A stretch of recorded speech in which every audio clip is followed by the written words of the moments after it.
வெற்றிவேல் முருகனுக்கு அரோகரா. போட் ரைடில் போய்ட்றோம் நம்ம அன்றைக்கி.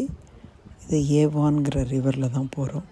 இது ஷேக்ஸ்பியரோட ஊர் தான் இது, ஸ்டாட்ஃபர்ட் அப்பான் ஏவான். ஸோ நம்ம மத்தியானம் லஞ்சுக்கு அப்புறம் பட்டர்ஃப்ளை ஃபார்ம் எல்லாம் பார்த்துட்டு வெதர் நல்லா இருக்குது அப்படின்னோடனே நம்ம போட் ரைட். இதுக்கு புக்கிங்கெல்லாம் தேவையில்லை, நிறைய போட்ஸ் அவைலபிளாக இருக்குது. அது எல்லாமே லோக்கல் மக்கள் நிறைய பேர், நம்மளை மாதிரி கொஞ்சம் விசிட்டர்ஸும் இருக்காங்க.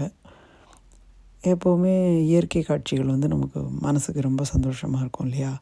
நீர்வீழ்ச்சி, ஆற்றுல, கடலில் ட்ராவல் பண்ணுறது அந்த மாதிரி பாருங்கள். இன்னும் மற்ற போட்ஸையும் நம்ம போட்லேருந்தே நம்ம பார்க்குறோம். நம்மளை சுற்றி நிறைய அன்னப்பறவைகள்லாமும் எல்லா பக்கமும் போயிட்டே இருக்குது. அதுவும் நல்லாயிருக்கு பார்க்குறதுக்கு.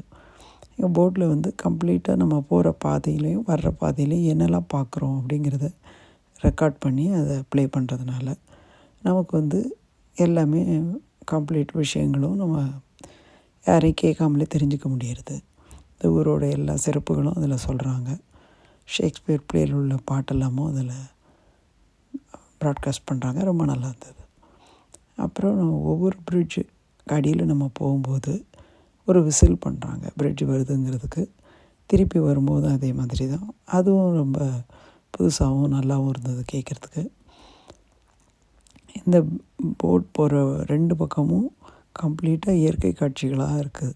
பில்டிங்ஸ்லாம் இருந்தால் கூட இந்த மாதிரி போட் ரைடாகவே போய் 5 மணி நேரத்தில் நம்ம கடலை அடையலாமா, அவ்வளோ தூரத்தில் கடல் இருக்குது அப்படிங்கிறதையும் சொன்னாங்க. நீங்களும் இந்த போட் ரைடு என்ஜாய் பண்ணியிருப்பீங்க. Thank you so much.